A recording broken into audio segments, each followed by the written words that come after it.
We are live for this week's Flippinar show number 23. Got my partner in crime with me, and she's going to take over now. Like right now? Right now. Let's see here. Hello, guys. Welcome again. It's show number 22 to your Flippinar. Welcome. Those who are new and those who are stumbling across this for the first time, I guess that would still be new.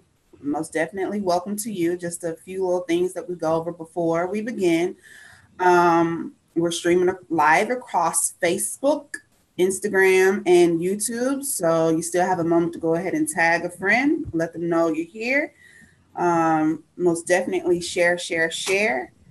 Also, when posting your questions, please at least try to put your name other than your hashtag or your username, because some of them I cannot pronounce or dare not pronounce, and where you're calling from. It really does help make your question, specific for you. It maybe won't be so vague.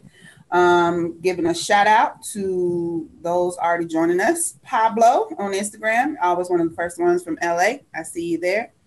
Waiting for YouTube and Facebook to load up. I see it cycling, so I'll have that going in a minute. Let's see here. Yep, it's working on it. And let's see here. What you guys got going on? Nothing much for me. This weather changing a little bit around here, around my parts. It's officially fall.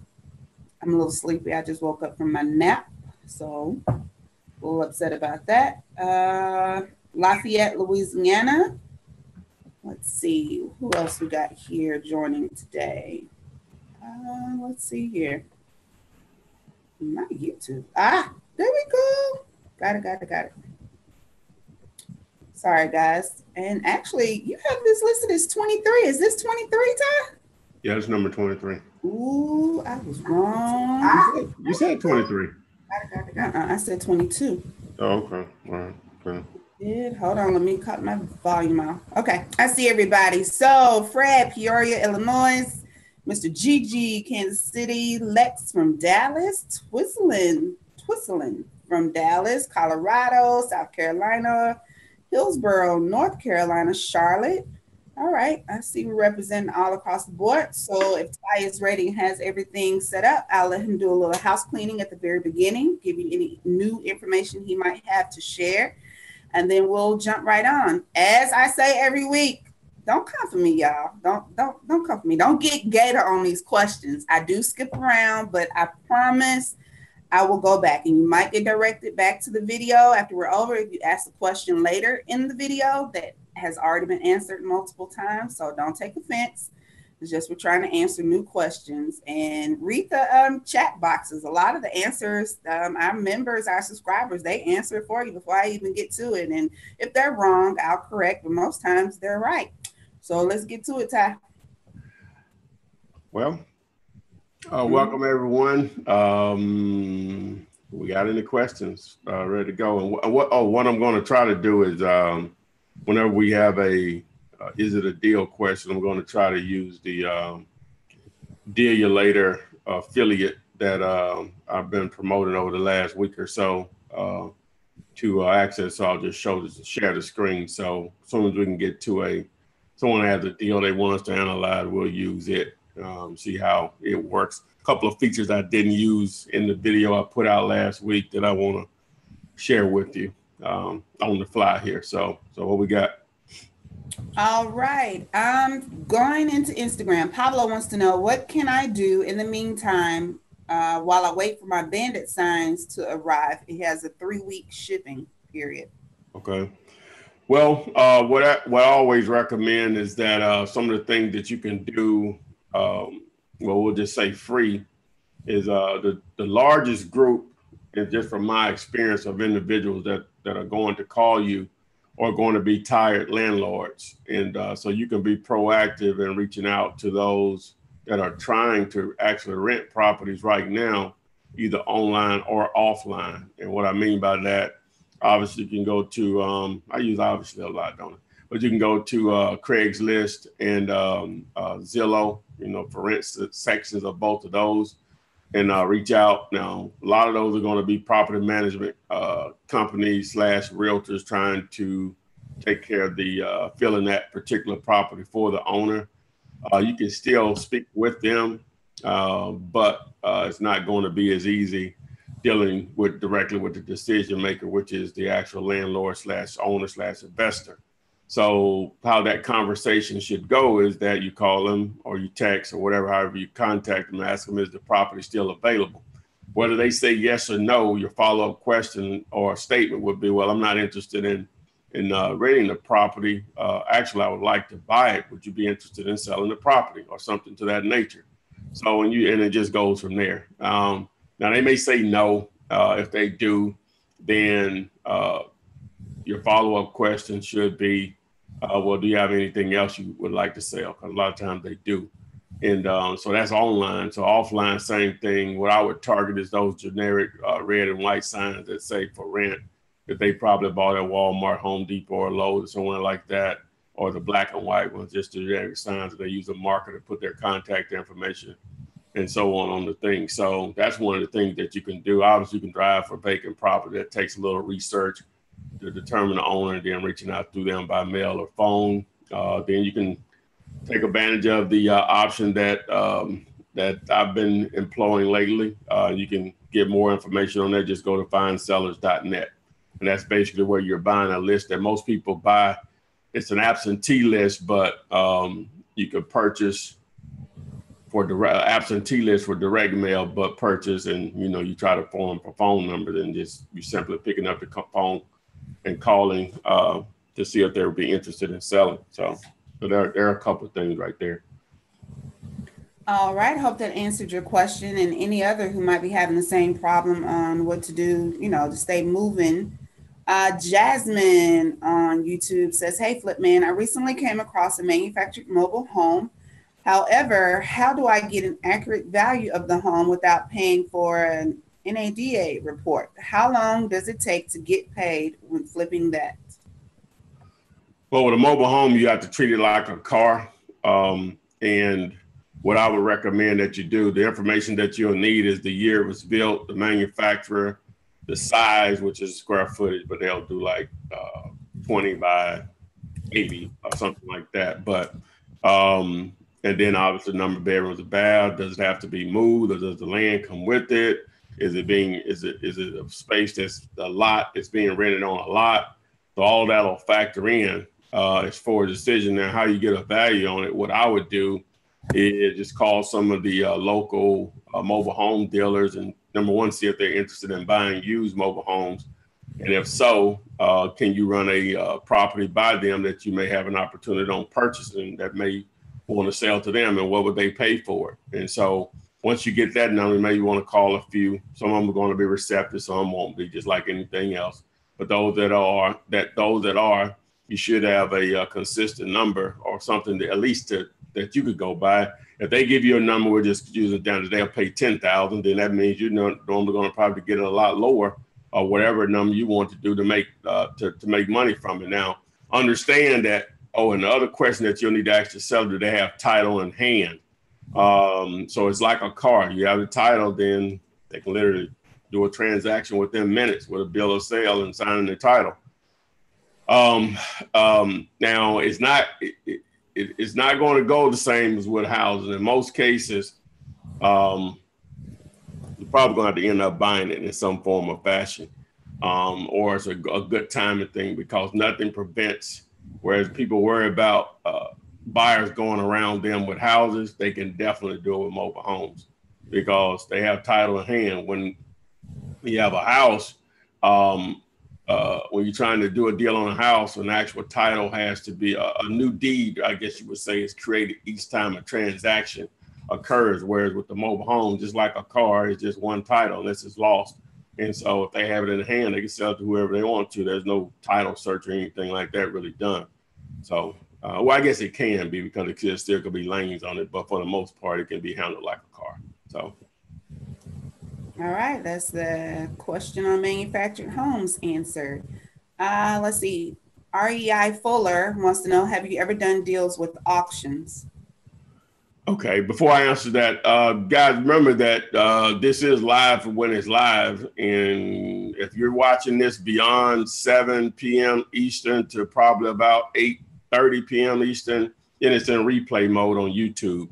But if you if you place a question or post a question in the comments section of this video, I'll get to it within a couple of days normally and answer. But I answer questions on pretty much any video that you post a question in, or I will place a link in the comment section because I probably have a video that can answer it in more detail than I can in the comment section.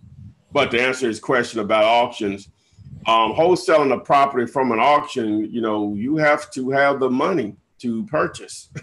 So you would need a very, very special type of buyer that will allow you to wholesale a property, because the process of the actual auction, you need the money to purchase. Now they will give you maybe a 10-day, maybe a 30-day period to close it out or whatever. But at the same time, still, you have to have the right type of buyer for that. And that's tricky because I don't know what the ramifications on something like that with an auction if you don't purchase, so you have to have the right type of buyer. Kim says, so far, everybody on her absentee list loves their tenants. What's up with that? That means you need to call more people. Yeah, that's fine. If they love their tenant, that still doesn't mean they don't want to sell. You know what I'm saying? So one of the more recent deals I did, the lady loved the tenant, but she wanted to sell. And she felt bad about the tenant having to move out because, we didn't want it for that purpose. We wanted to, my buyer wanted to buy, fix, and flip. So, but she still sold it, so still a numbers game. The majority of the people you talk to it won't be a deal. But those that turn into deals, it's going to be worth your time. Most won't, but enough will. All right. On Instagram, would I estimate ARV on townhomes the same way you do homes? Yeah, it'll be comp based on what other townhomes have sold for in that area. So yeah, it'll be comp based, comparable sale based. Okay. Sticking with Instagram, Lucy Pearl 2017 asks, what's the best way to approach flooded homes that is about to be torn down? Do we use the same formula? If they're about to be torn down, then we would need a little bit more information on that. If they're in that bad of condition, when they tear it down, are they rebuilding new properties, or what's the situation? You would have to be a little bit more detailed on why it's being demolished. Okay, if you see that, Lucy, go ahead and respond to that. I'll come back around to you. How do you work with hard money lenders?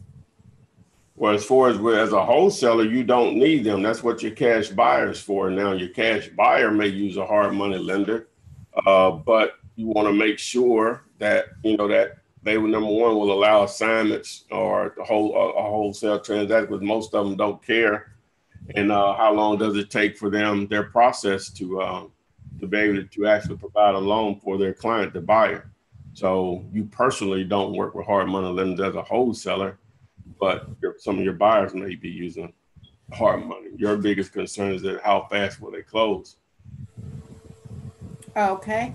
So Andrew Warner is rather lengthy, but I'll read it all. I've been driving for dollars the past 2 days in Arlington County and Fairfax County, Virginia. He's accumulated a list of 12 addresses, distressed, vacant, and even one 6-level commercial. He's done his due diligence on checking the ARVs for all the properties, got all the owners' names, phone numbers, year they're purchased, how much, etc. All my guns are ready for the calls, but I'm just a little unsure on exactly how I should make the approach when calling these owners. Is there any chance you can walk me through exactly how I should talk to these people if they pick up their phone? These are houses? Pretty much. He has one 6-level commercial vacancy, but yeah, distressed vacant homes, yes, for the most part. Well, I have a video titled Top 10 Questions to Ask Sellers for Wholesaling Houses. That video will go into detail, but just to briefly, you're going to call them, introduce yourself, let them know, hey, my name is Ty Taylor. I'm interested in purchasing the property at 123 Main Street. And if they say, well, yeah, I would be interested in selling it, or you basically would ask the question. But if they are interested in selling, then you take the needed information, the number of bedrooms and baths. Obviously, it appears to be vacant, but you want to verify that it is. Sometimes they're not, you wouldn't need the square footage, I guess. And then it obviously it'll boil down to asking about price, and you go from there. But again, I have top 10 questions to ask on that. So that video is easy to find. Top 10 questions to ask for wholesaling houses. But there's no magic wand on that. You just calling them, letting them know you want to buy the house. You collect the necessary information if they are interested in selling the house. If the numbers work, you proceed on. All right. I hope that helps you out, Andrew. Nicole says, hey, Flipman, thanks for your numerous videos and tips. My partner and I are determined to succeed, and with your helpful videos and input, that's exactly what we're going to do. Keep up the great work. Oh, thanks, Nicole. Like I did some. All right. Let's see here. Kachina Lewis, I'm sorry. How do you add in closing fees when creating a deal? Well, you really don't add those in. In most cases, your buyer takes care of closing costs. Everything is negotiable. Sometimes they may not want to pay it all, but most of the time they will, because they know they're getting a great deal. So it's really nothing to add in. It just, it's normally taken care of by your buyer. If I'm understanding the question correctly. Okay, Jasmine Rodriguez on YouTube asks, what lead source do you recommend to get access to fire damaged houses? As far as fire damaged houses, I'm not even sure that there's a list that exists for that. Maybe the fire department would have something of record of but you have so many different fire departments, so they may have a record of recently well, maybe not even they probably go back as far as you want them to go back, houses that have been, that they had to service, that they had to go out to. And so if they'll provide that information for you, but again, it's so many firehouses, maybe they have just a citywide list of properties, and you can target from there. But again, that would be where I start. Now, some cities are different than others, and some of them may just have an actual list for that. Nothing I ever thought about, but it's actually an interesting question, and maybe you'll go out and do the research on it and come back to us and let us know that you located a list of that type. But I would probably start with just going to a fire station and see if they have anything like that. All right. Instagram question. Flipman, I purchased 100 bandit signs, put 80 of them up on stop signs, etc. I have only gotten calls from other investors and agents. Any advice on where I can put my final 20 for success?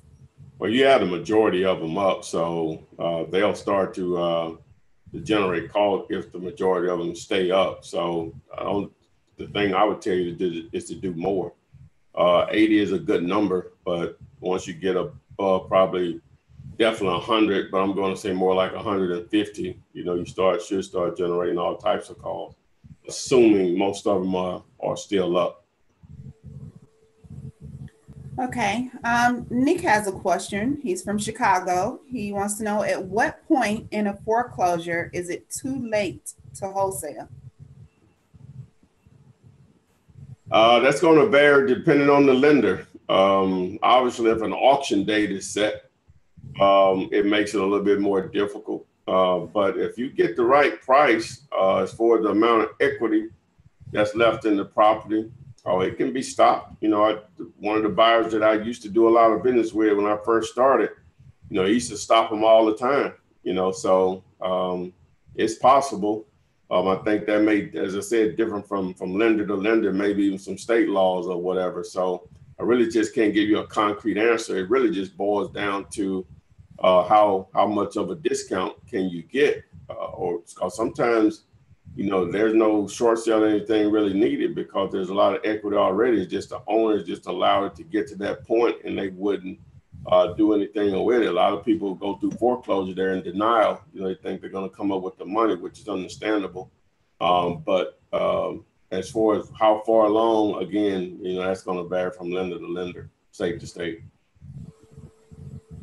All right, Mr. Freshnik, aka Dominique, is buying a property from the city the same as dealing with a bank REO? Also, can you explain dealing with a short sale process?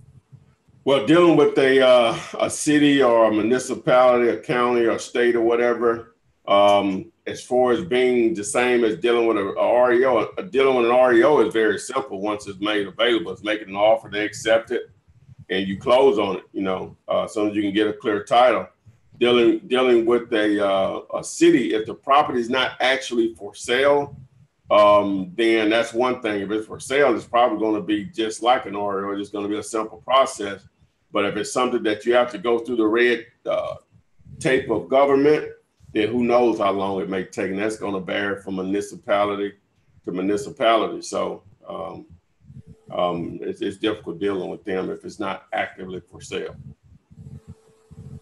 All right. How should you go about wholesaling a cash flow property? And this is from Darnell on YouTube. A cash flow property? Well, I'm assuming you mean that a property that has a renter in it or is being leased or whatever. It's really no different if the numbers work. Accessibility, getting inside and viewing the property may be a little of a challenge. It take a little creativity, or it may be simple. It just depends. So it's really no different if the numbers have worked. It doesn't matter. As for when I say that, we're talking about a residential, I'm assuming, but properties with cash flow and commercial is the standard. That's what people look for. Whether it's multifamily, whether it's a retail center or single tenant, a hotel, warehousing, self-storage. You go on and on.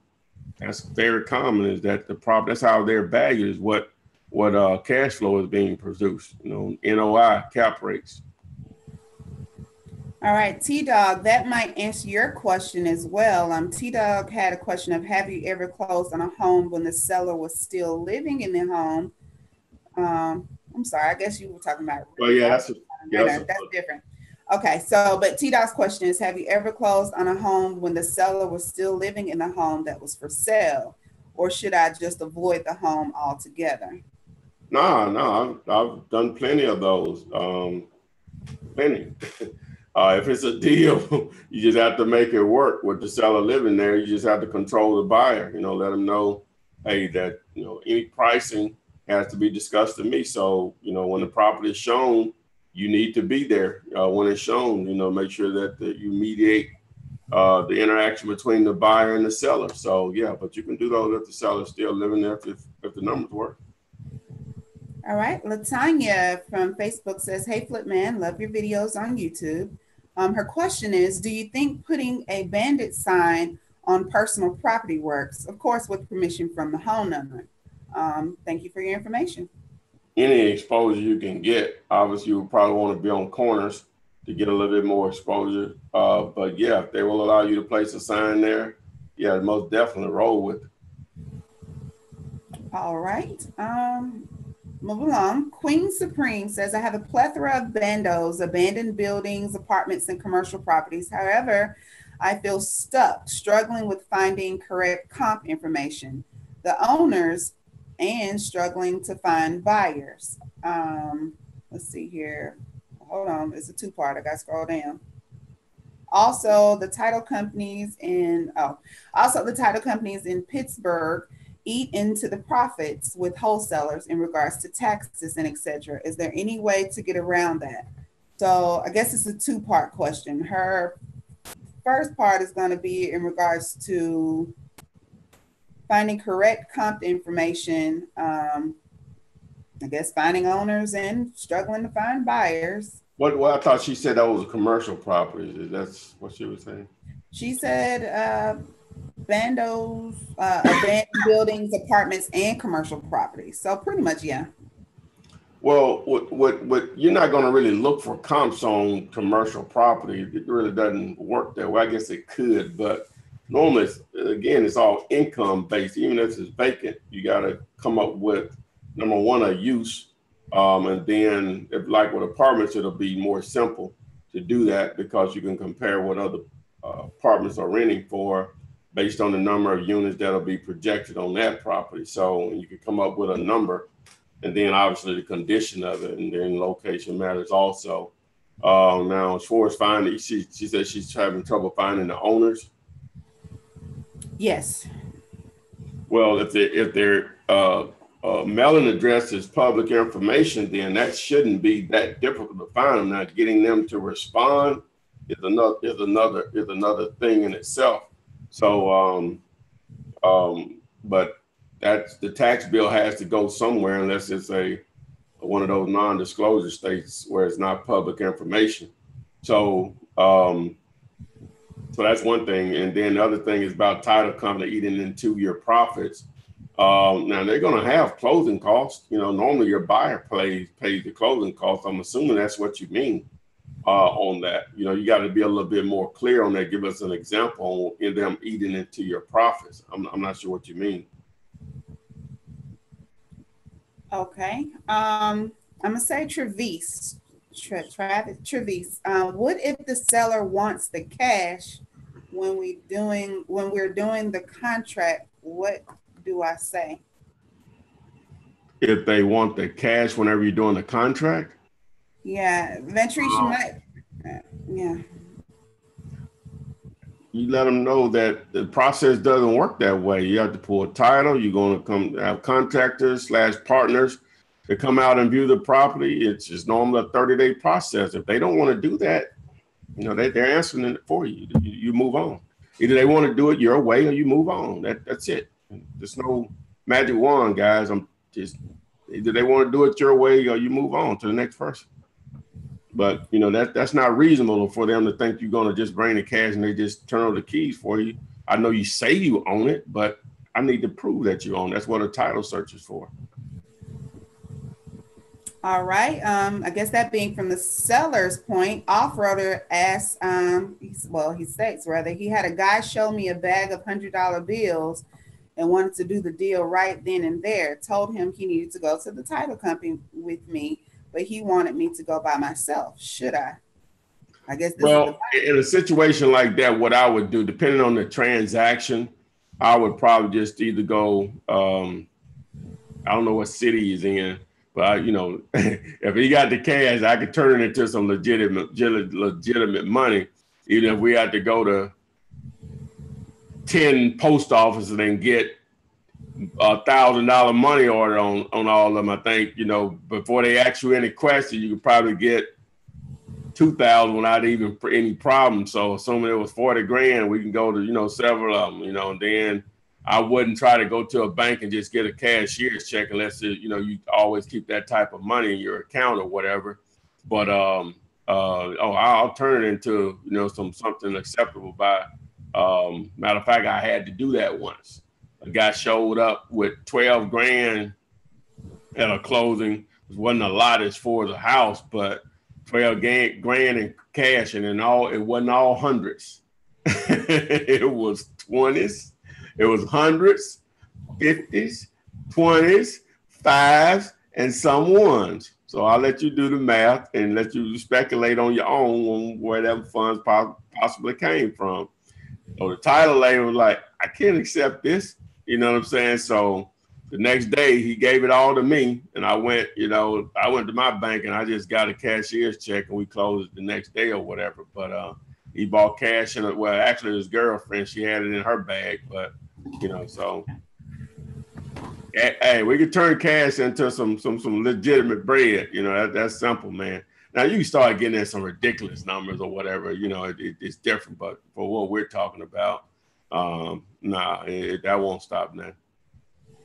All right, guys. So on that note, disclaimer, we are not the moral police. So if your morals are a little too high to perform certain transactions, then this may not be for you. And according to the Anti-Money Laundering Act of, 1972.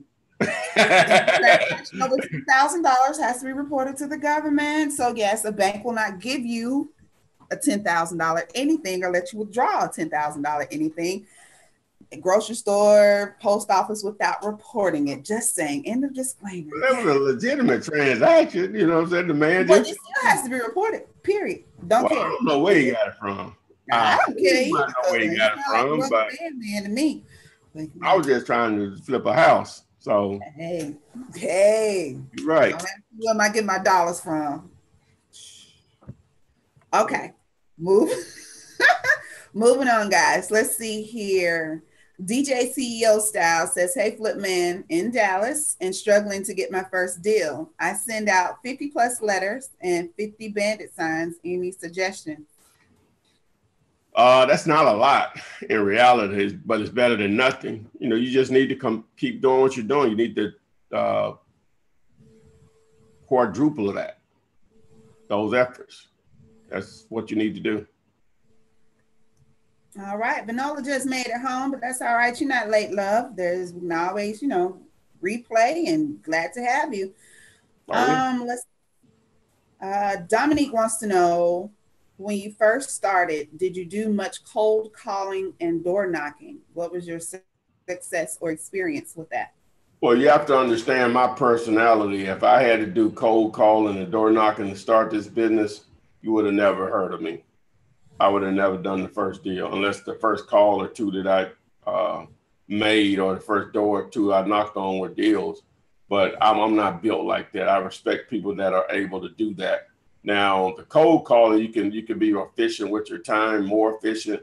Door knocking is a very difficult way to do business. But again, you'll eventually probably run into someone that just going to knock a lot of doors in most cases on average. Like I say, the first door you knock on may be an opportunity, but when the numbers play out, you're going to knock on a lot of doors. So being proactive by doing cold calls is a more efficient way of doing it versus the door knocking, but something is better than nothing. Do we got the gator? You got the gator? No, I forgot the gator. Chomp, chomp. That's gator, though. That's gator. Mm-hmm. All right. Let's see here. When looking at a condensed tax delinquent list in New Jersey, who should I target? How many months delinquent, or should it not be over a certain amount?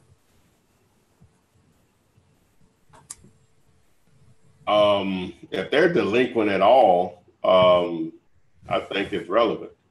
There's something going on there. Some of it just may be I forgot to pay the bill, but that's fine, whatever. But I would just play the numbers out, and you just contact them, pick a zip code or an area that you want to target and contact them all. I wouldn't really worry about the length of it or whatever. I guess you could break it down like that, depending on how many on the list. But the way I look at it is that if they're delinquent on the taxes, there's a possibility there may be some strong motivation to sell at a price that works for me. Okay. On Instagram, the question is, how effective is advertising on bus benches? Again, anything is better than nothing, depending on what type of transit system that we're talking about and where bus benches are.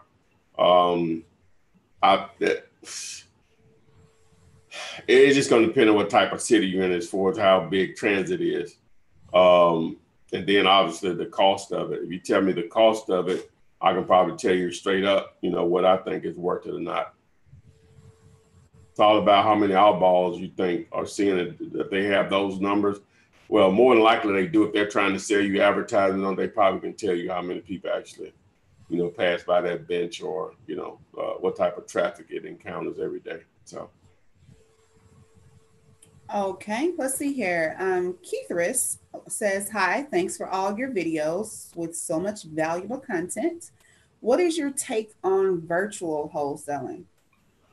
Well, understand that, yes, you can do it, but you're going to have some things in place. You got to have somebody on the ground that's going to be able to do some of the leg work for you. If nothing else, as simple as keeping the buyer and seller apart, because the buyer is going to want to see the property. In most cases, the seller is going to show it to them, unless you can maneuver by getting a lockbox placed on it, which is difficult even when you're in the same city a lot of times.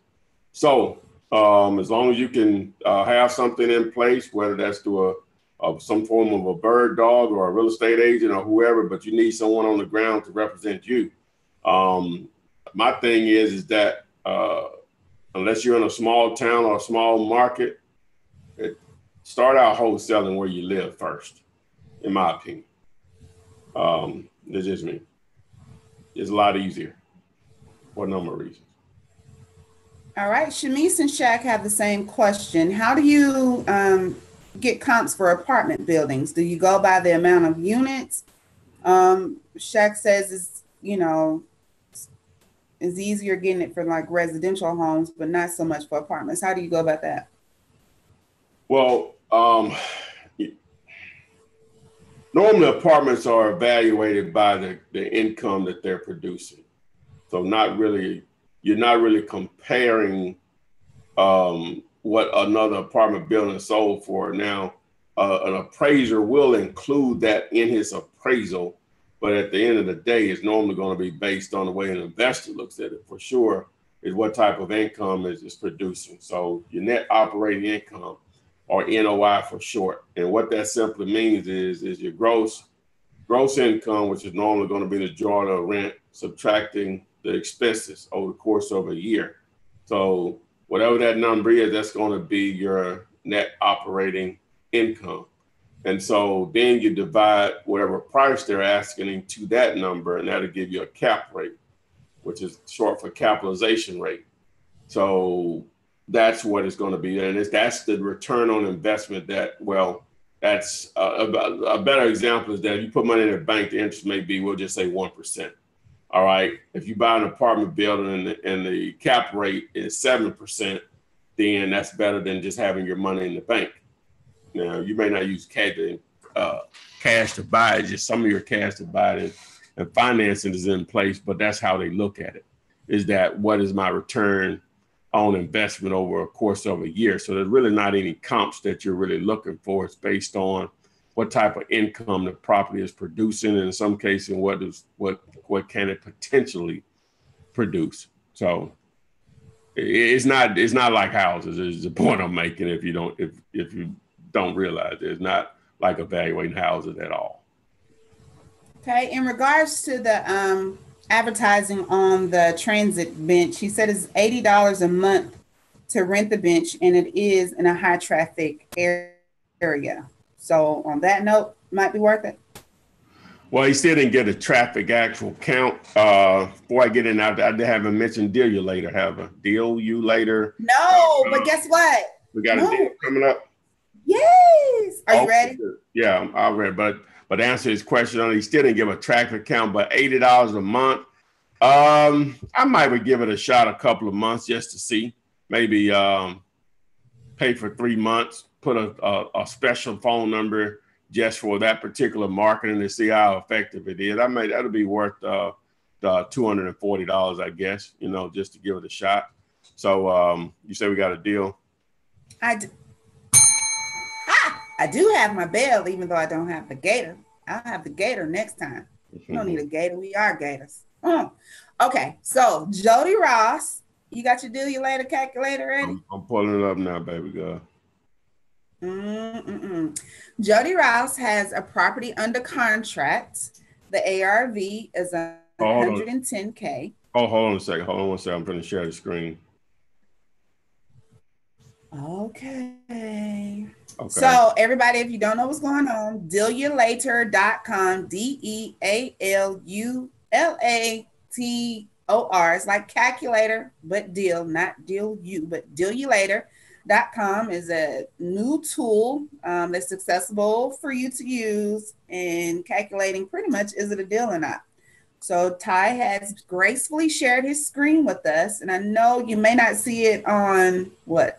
Facebook. Facebook Yeah, and you may not see it Instagram. on Facebook and Instagram, but that's what we're doing, guys. So go back to the video and you'll see the example on how to use this Dealulator app that he has, or program, whatever it's called. Yeah, just go about whenever you see the replay, you can go to YouTube and see the replay on this about the 40-minute mark, and you'll be able to see what we're talking about. So let's roll. All right. Jody Ross has a property under contract. The ARV is 110K and the repairs are 8,000. Oh. And she has it under contract for 50. Is that a deal? All right. So the purchase price, I'm sorry, I put that in the wrong place. So the purchase price that she had under contract for what? 50. 50,000. All right. And we have a closing cost here, 1,500, holding cost 1,500, 8,000 repairs. I changed that. All right. So it's all cash. And then the ARV is 110. Correct. So 110. So boom. All righty. So just on the surface, projected profit. All right. And sell at 110. I'll change that. So the ARV is 110. So we'll assume they're going to sell it at 110. So the projected profit for seller before we add our fee now is 41,300. Okay. All right. The ROI is 67,000. Okay. So now what I'll do is I'm going to go back up here. So in reality, all right, now this is their contract price. So let's just say that we did 68,000. All right. So that changes everything. So their return on investment is 29.49%, and they have a profit of 23,300. So you have it under contract for 50,000. You wholesale it at 68. So boom, there you go. So you even have more room to go. So even if you wholesale it at 60,000, which gives you a $10,000 profit, and the cash buyer makes 31.3, and with the 44% ROI, that's a smoking deal for them. So I'm going to say yes. So I would probably advertise it at around the 65 amount mark, and whatever comes back on it. You have to make your own decision on it. So yeah, that's something. If your numbers are correct on that, and I'm going to change these repairs to, I like to round up instead of 8,000. I'm going to change it to 10,000. Hit update right here. So boom. So this changes the numbers. Instead of the investor making whatever 30-something thousand, they're making 29,300 with an ROI of 40%. You know, that's a deal all day. You make 10 grand on it. So that's 50,000 right here is purchase. So for them, it'd be a purchase price of 60, but you have it under contract for 50. So yeah, you know, there your numbers are right there. So the wholesaler, you get it at 50, your investor gets it at 60. So that means you make 10,000. So they're paying closing costs with roughly 1,500, holding costs 1,500, 10,000 in repairs. They wholesale it at, the ARV is 110. They sell it at 110. They make 29,000, 40% ROI. So there you go. So that's how you use Dealulator. Now, Jody. They didn't give an address, so I know they won't do that on here. I don't know about stealing the deals or whatever. So boom. So there we go. Okay, so while you have that up, someone says on Dealulator there are a lot of values to enter. How would I find out those numbers? I'm not sure how different investors calculate their holding costs. Okay, So, I can show them. Hold on, let me share my screen again. All right.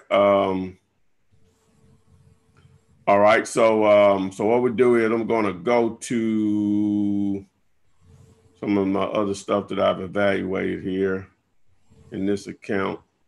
Let me go to this one here. All right. Okay. So we're going to go to view reports. All right. And we'll go to, we just want to see the comps report. So generate. So, and what you could do is once you get over to the comps report and you go to Zillow comps. So what happens is that Zillow is going to automatically populate comps for the property. Now, as you see here, they go from low to high, and then you can select the one that you want to include in your report and then include presentation. So now what I'll do is I'll verify that because sometimes the square footage I'll see these houses are actually a lot smaller than the house that I have. It is over 2,400 square feet. But what you can do is that you can just do the math on what these sold for versus the square footage and come up with a per square feet amount. And then you times it times this amount up here, which is $24.95. Now, one of the other things you can do, it'll actually give you a map. I didn't show this in the demonstration video. I hate I didn't include it. The demonstration video for dealulator.com, it actually shows you where the subject property is right here in blue, and then all your comps are over here. So it shows you the proximity of your comps. So hopefully I answered this question, but one more thing I want to show here is, let me return to reports, is that you can also do this for a rental, in a rental situation, because some properties are not really retail properties, but they're rentals.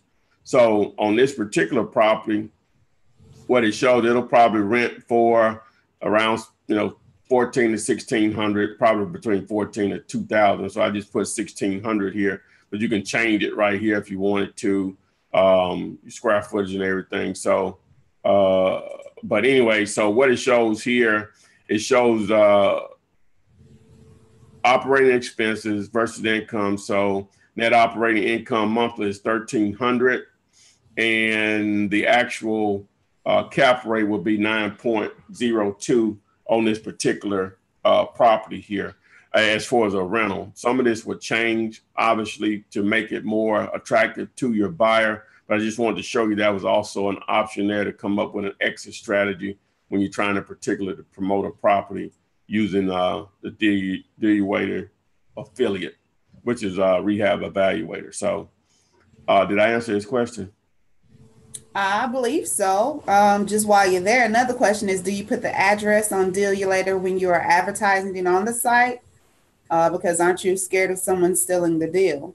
No, I'm not scared. You want people to on this. If I promote it on this site, I don't care. Because it's not being, when you Google the address, from my understanding, it's not, from my experience, it's not going to automatically show it where you can just pull it up and gather the information. So I'm not worried about that on here or whatever, because it's not the same as if it's advertising on Craigslist or Zillow or whatever. It's not the same, so I wouldn't be concerned about that at all. All right, guys, there you have it. A good point to roll back and rewatch this video if the other video on YouTube, I guess, doesn't give you as much detailed information as you need. He just did a demonstration for those on Facebook and Instagram on how to use the dealulator.com application there. Kim Harris says, what's the range of a good ROI? Did I miss that? What was the what? What's the range of a good ROI? For an investor, when you're trying to wholesale a property, I'm going to say it's going to vary from property to property, because the lower end of the property, the more ROI that they're going to probably really look for, that's going to be more satisfactory, in my opinion. But again, that's going to vary from investor to investor. So I'm going to say 15% and higher. Normally, they want to probably be in the 20s in reality. So obviously the more attractive it's going to be, but I'm going to say a 15% minimum, but you really want to probably be in the 20s as far as ROI whenever you're doing your math. So you have to backdoor it based on what you have it on the contract for, and then you just start adding on, say, hey, I can advertise this property at, as I mentioned, $65,000, even though I still have a $15,000 spread there, and it's a very attractive deal, even at the at the 65,000, which would have allowed them to have a $15,000 payday. Okay, Black Princess on Instagram states, I'm looking for hard money lenders for investing. Can you give a suggestion? Credit is not the best, but I do a lot of deals. Well, wow. I don't have anyone I can recommend to you. I'm just being real because I just rare that I use them in that way. So I don't have anyone I can recommend on that. If I did, I would put it out there. Okay, let's see here. Immortal Spirits asks, why is the TV did I say TV? That was at the end of his name. Okay, why is the tax assessor site and Zillow numbers so far off?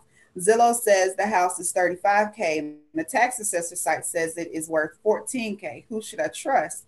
Should I guess ARV to be, I guess, somewhere in the middle, 20K? No, the tax assessment is normally going to be lower than what a house will appraise for in most cases, not always, in most cases. So you're going to go with the numbers, because the tax assessor is not basing it off sales. They're basing it off their own personal or whatever their guideline is for the evaluating properties in that particular area of their municipality. So, but if that's the only thing you have to go by, it's going to be a conservative number. And so in most cases, so you can use it if you don't have anything else to go by. But Zillow, and it's not always right, don't get me wrong. Sometimes you have to do due diligence on the other sites, which I always highly recommend, and just compare. But Zillow is going to base its numbers off of what other houses have sold for, within that particular area. So, and I'm sure they're always trying to tweak and trying to get it as accurate as possible. So no, you're just not going to take the number in the middle, by no means. Okay, Ty, if my cash buyer pulls out after I sign, what happens? Nothing. You need to go find another one. Hopefully you got earnest money in your hand that you go find another one. That's it. Okay. Daniel wants to know, how often should you follow up on non-answering phone numbers when cold calling? After so long, I'll probably, just probably start calling once a month or whatever, but because people's situations change. And sometimes they may not be answering just because that's not a phone that they answer. So, but I still would probably follow up at least once a month after so many calls. All right. 100 to 150 bandit signs is good. So if I can't afford 150 bandit signs at once, would you recommend buying 25 to 50 at a time and put them out, or wait until I can get 100 signs and then put them all out? Wait until you get 100 signs, because you don't really get a true price break until you get above 100 most sign companies. I think now something is better than nothing, but if your money is that tight, just wait until you save, for 100. I don't know what your situation is, what you can and can't do as far as adding on different additional income, even if you had to deliver pieces at night. I do what you have to do to come up with that couple of $100. And I know that can be tough, been there, done that, but cut $200, you can do some extra stuff to come up with that. You just have to be willing to do it. So. All right. Again, another disclaimer. You're not the moral police. Don't go shaking for dollars. Because what I would do for $200. No, I'm saying you get another job. That's what I'm saying. I'm just saying what I would do for $200, they might not do for $200. Don't judge me. I'm just saying. Hey, never mind. I digress. I'm sorry. So you didn't transfer from a gator to a crocodile. That's right. So now you're a crocodile. Oh, Pablo says, should I put my 200 signs all in LA or other surrounding cities? And before you answer, well, answer that one because I have one about New York as well. Well, you're going to put your signs wherever you can get away with them. But LA is, from my understanding, never been there. Intending on going there soon. But it's a vast area, just LA, the city itself. So you probably never have to go outside of that particular area. Not saying you shouldn't, but man, that's sky's the limit in a market like that. I just salivate when I think about a city of that size. All right. So the next question from Jared was, so Ty, earlier, you said you recommend starting off wholesaling in your own backyard. Even in New York City, it seems really hard here. I've been looking in New Jersey and Philly, but anything you'd say about NYC? You know what? I've talked to some buyers there before. Nothing related to what we're doing. They just happen to do houses, and they said they buy from wholesalers. And the way the conversation went is that he probably never pays his wholesaler less than $25,000 on deals. It's a different animal for sure. And your objective is what you should try to figure out. And it may take some time to do that. Now, understand the process itself is going to work the same. You have a seller in place, motivated at a great price. And you have a cash buyer in place, ready to buy. The process is going to work the same. The thing in a city of that size, which no city is that size in this country, your thing is figuring out the most effective way that I can reach out to sellers, owners of real estate, right? And it's just going to boil down to a numbers game. I don't care where you are, and it's going to be different now. I understand that just because of the types of properties, the way they structure real estate is how you can own it. You can be in a building and you have 30 owners. I don't understand that. It doesn't exist here like that. But that's very common in a city like New York. So, but with that being said, again, you still have people that get divorced there. You still have people that lose their job or / income. You have people that have medical situations that their insurance can't afford. Now they need to liquidate real estate. You have people that die, obviously, which means inheritance of some sort. You have people that relocate from the state of New York. You have out-of-town owners. You have kids going off to college. All of those create motivations to sell. And in a lot of those cases, you got tired landlords also, and motivation to sell cheap. So you have to figure out what's the most effective way that I can reach people as far as what my resources will afford in mass numbers. That's it. I don't know what else to tell you about that. So yeah, you could target those other market. New Jersey is just, that's a drive away. So yeah, you can do that because you're going to have more traditional single family houses in New Jersey, from my understanding. So yeah, I would do that. But Philadelphia, I wouldn't really worry about Philadelphia if it were me. So at this point, but I would focus on figuring out New York, because if you do, the sky's the limit, because the checks that you're going to be accustomed for doing the exact same thing that I would do is just going to dwarf mine on residential property. So figure out how to reach those people, man. Okay, so let's see here. Have you ever been fined for your abandoned signs, and would you suggest poles over stakes in the ground?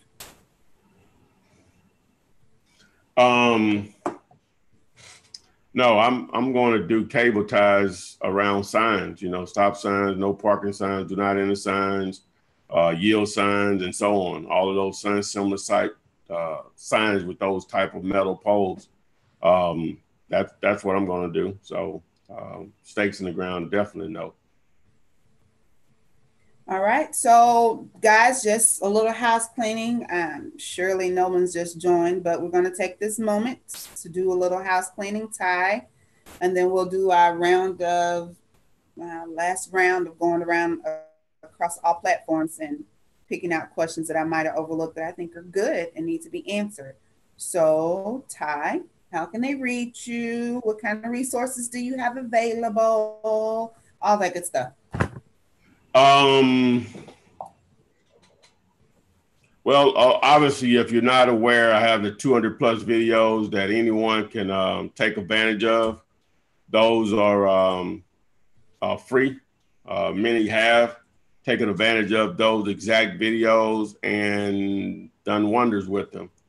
I would strongly suggest that you do that. For some people, that's not enough, and they would like a one-on-one coach. I do offer that at flipman.net. We went off on Instagram. So hold on. All right, so share that.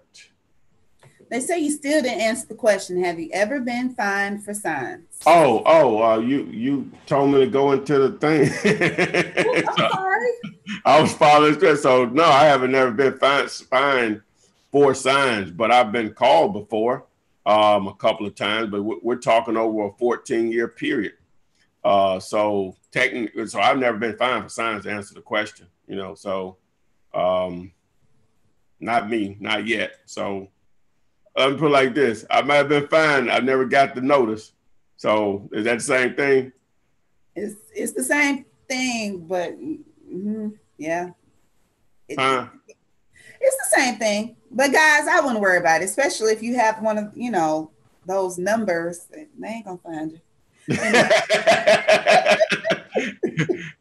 It's just a number. So, they're not gonna find you.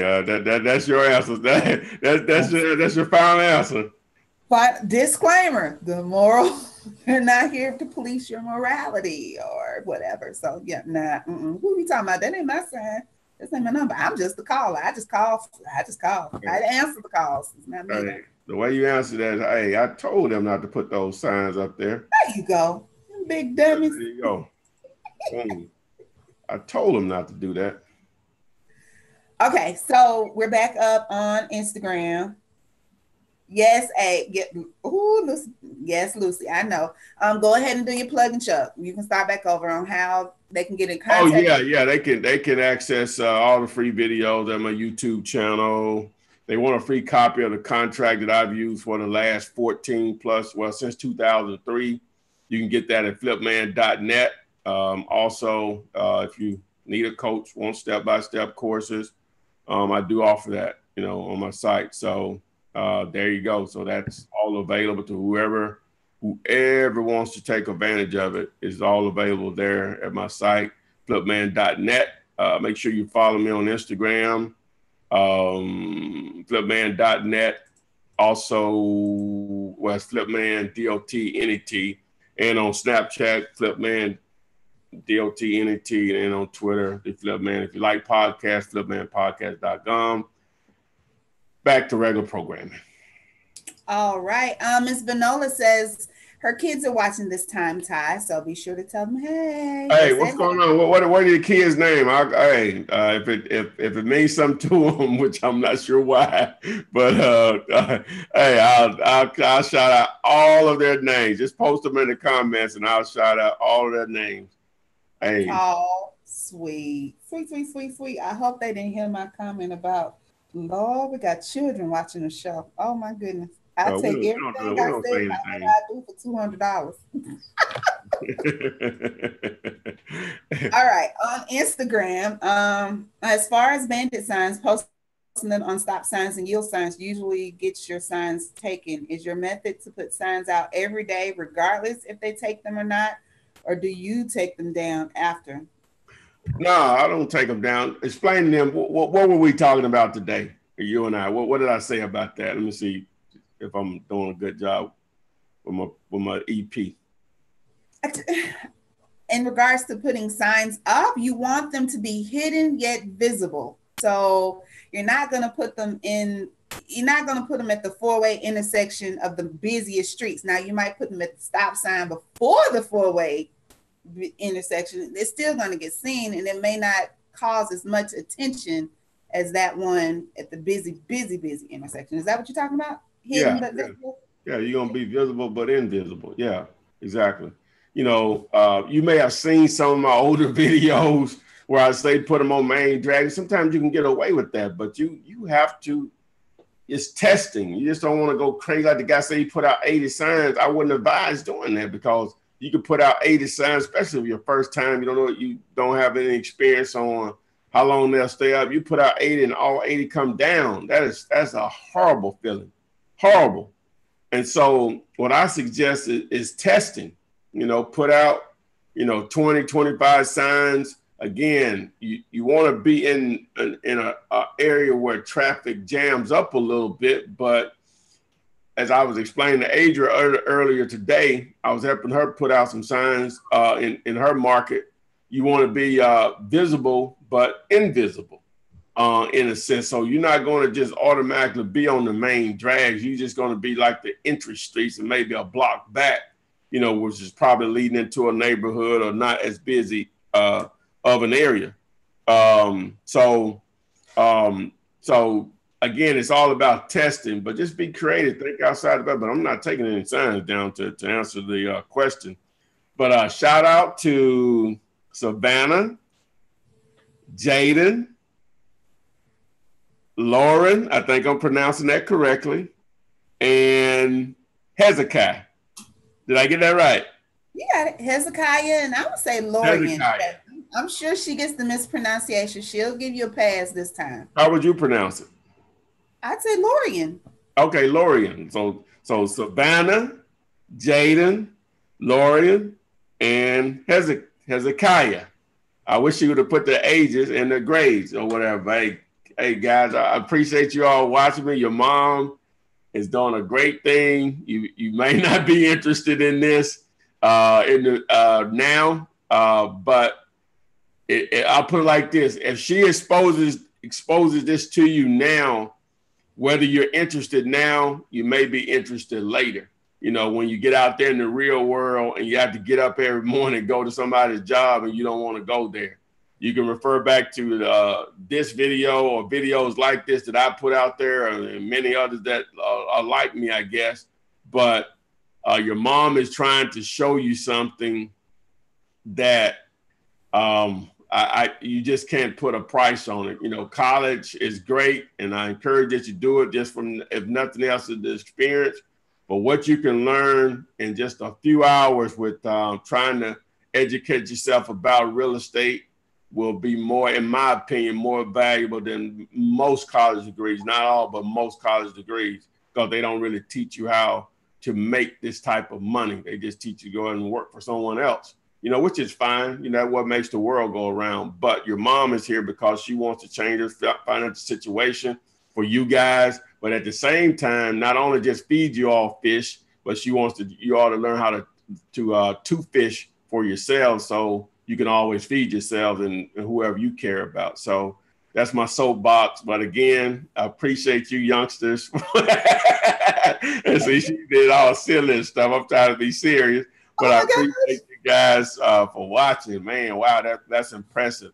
I have a nephew that's 25 years old. He talks like he wants to do this and that, and I'll teach him everything I know, and he really has no interest. But it is what it is. So you guys are ahead of the curve if your mom is introducing you to this, whether you take it now or later. But kiss your mom and tell her you love her, because she is giving you some valuable information that'll help you down the road. Everybody says 100, and it was Lauren. You were correct. It was Lauren. Okay. All right. Yes. All right. And Shaq says, do you speak to schools or groups? You sound quite motivational. No, he don't speak to those. No.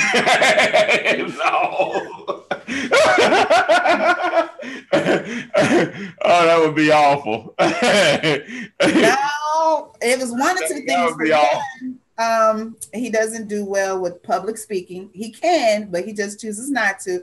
And second of all, some things slip out that you forget the crowd that you're talking to. So no. And then he does too many Sanford and Son references, and don't know kids know what Sanford and Son is.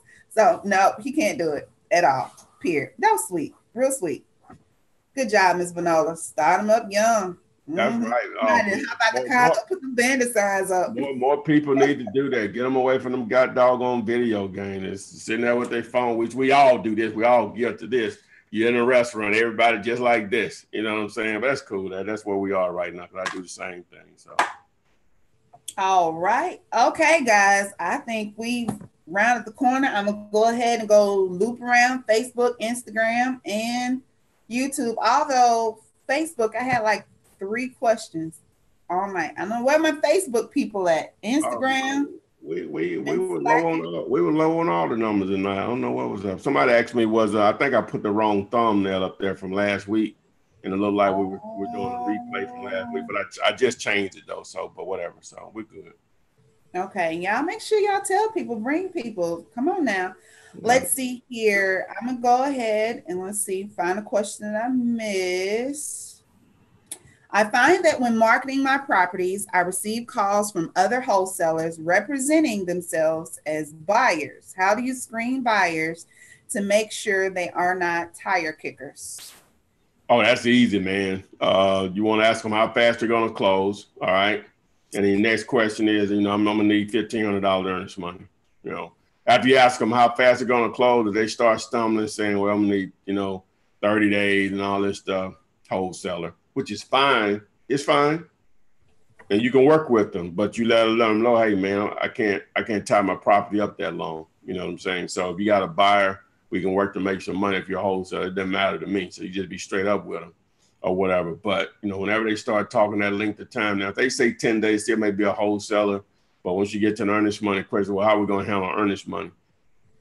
If they don't give you well, how much do you need? And you give them an amount, 1,000, 1,500, they don't balk at it. Normally, you're probably dealing with a real buyer. And I'll just ask them, I can normally just tell, but I'll just ask them, are they a wholesaler? Which is, again, it doesn't matter.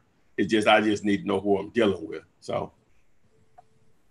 All right. So the next question, scrolling up. I lost it, but if I recall correctly, it says, when getting a list from list source, do you subscribe? Okay. It's like, do you, what was it? Like subscribing to it, paying for it monthly? I can't even, or do you just do a one-time deal? Just pay as you go, pay as you need it. I'm sure that answered the question. I can't find it. I scrolled up a bit for it. Let's see here. And Terrence's question was, I ordered a list from list source and then purchased 200 yellow letters. I made a template letter and filling the letters out now. I even ordered a stamper with my P.O. box address. So I am on it. Yes. Okay. You on it then. Go ahead, dude. Yeah, make it happen. Let's see here. What is the best method for advertising deals that are under contract?